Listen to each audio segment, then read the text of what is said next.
This is the iPad mini video I didn't want to make. Or is it? By the way, it's freezing, that's why I'm wearing the hat. Right, the iPhone Fold. Let's talk about that, and let's talk about how it relates to this. The rumours for the iPhone Fold are hotting up, and although I don't normally cover rumours, or occasionally, it's worth talking about, I think, because they're getting very interesting. So we know about the screen size, apparently. We know about this split launch strategy for the iPhone, and we know, apparently, that the iPhone Fold, or whatever it's going to be called, will not have a crease, because creases happen at the moment on most, in fact all of the foldable phones, and apparently Apple has worked out a way to get around that. Now, I want to talk about all of that in this video, and I want to talk about how it relates, I think, to the iPad mini and why I'm a bit worried and excited. The split launch strategy for the iPhone, this is something which MacRumors has reported on recently, so it must be true. Basically, the idea is that, take that off. The idea is that Apple is going to split the iPhone 18 release between the Pro models and the regular 18. So this autumn, this fall, we will get the iPhone 18 Pro and Pro Max, and then if you want the iPhone 18, the one that's going to replace the iPhone 17, you have to wait until the first half of next year. That's not that interesting, and in fact it's quite refreshing, isn't it? Because iPhones and phones in general, we're into the iterative update phase. Everything we see each year, it's just one step forward. It's not that groundbreaking. So to kind of push things along a bit and have, I would guess, a 2-year release cycle potentially for some of these devices is a good thing. However, if you think about this, it does a few things. So firstly, it means if you want an iPhone at the end of this year, you have to go for the Pro or the Pro Max if you want a brand new, the latest iPhone. So Apple is rather cleverly pointing you, the very, very serious, excited buyer, in just one direction, which is the most expensive one. Interesting. Equally, if they split this launch between two halves of the year, they possibly satisfy investors a bit more by having not just one spike, but two spikes for iPhone sales throughout the year. But the other thing it does is it leaves a gap, doesn't it, in September? So if we only have the iPhone Pro and Pro Max, and let's assume maybe the iPhone Air, there's a gap, isn't there? What else could that be filled with? Well, it could be filled with a foldable phone, couldn't it? And that's the basis of a lot of these rumors, which is Apple is now ready to launch the iPhone Fold, and to do it successfully and to not take any of the limelight away from it, they want to do it within a very contained launch that just has the Pro, the most expensive devices within it. And that, again, makes sense, because that new iPhone Fold is going to be expensive, isn't it? And what Apple doesn't want is a $799 base model iPhone 18 to take your gaze away from that shiny new expensive thing. And that brings me to this.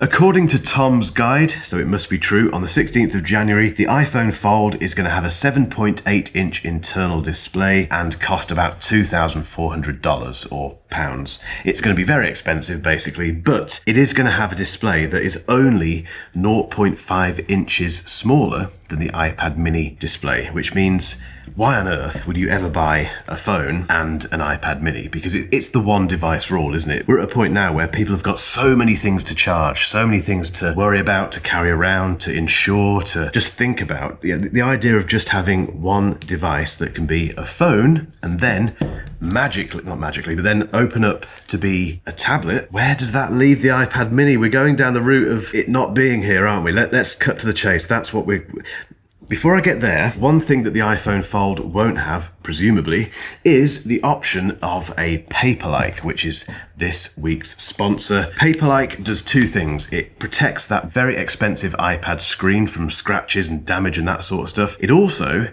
acts as paper. As the name suggests, when you put your Apple Pencil onto a Paperlike screen protector, it feels like paper. It's mesmerizing. It's very hard to get across in a video, but trust me, the first time you use Paperlike, you will be amazed. It feels like it sounds like paper, and if you do any kind of drawing, writing, illustration, or anything with your Apple Pencil on your iPad, you need a Paperlike, guys, and it's very easy to apply. They've got a new butterfly application system, which if I can do it, trust me, you can do it. There's no bubbles to worry about. It's very easy to do all that stuff. And it's just a no-brainer. I put a Paperlike onto every single iPad I own, which is a lot of iPads. To find out more, go and click that link in the description.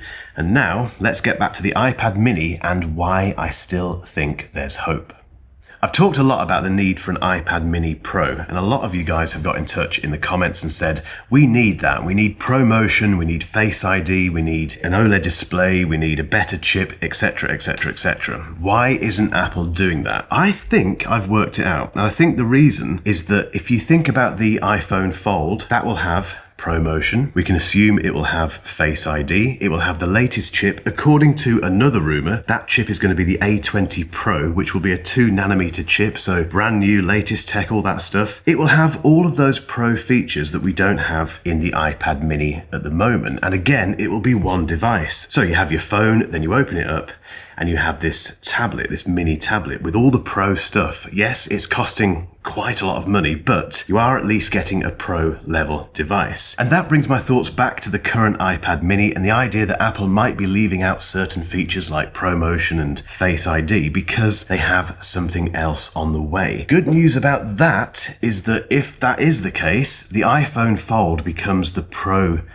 iPad mini / phone, and the iPad mini becomes the budget choice. And that addresses the cannibalization thing as well. So a lot of people have pointed out that if Apple releases an iPhone Fold, that will kill sales of the iPad mini. And as the premise of this video kind of illustrates, it would be a big thing for iPad mini fans who love this thing and don't want to see it cast to one side. We saw this with the iPhone mini. That has gone, that's been killed because it was cannibalized by other iPhones basically, and presumably by poor sales. We don't want that to happen to this. So the good news in that case is that if the iPhone Fold has all the Pro features and is the expensive iPad mini alternative, this still has a place. Equally, the iPad mini has so many use cases that the iPhone Fold couldn't really step in for. So things like pilots putting it into their flight trousers, as I once called it, or giving this to your kid. You know, a lot of people, okay, it's quite an expensive tablet to give to your child, but we have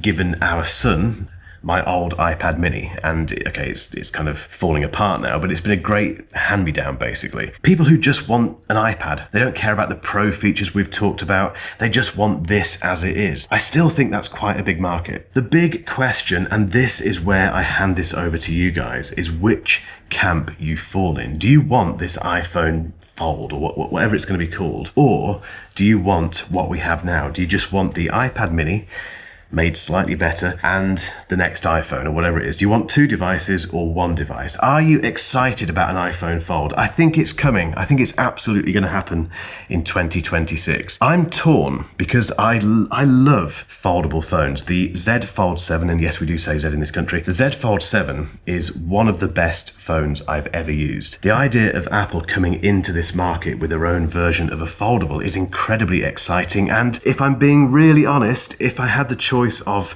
two devices versus one device, I'd go for one device. But I don't want the iPad mini to die. Anyway, it's over to you guys. Get involved in the comments, and if you haven't hit subscribe yet, you know what to do. There's going to be so many things to talk about this year. I can't wait to get into 2026.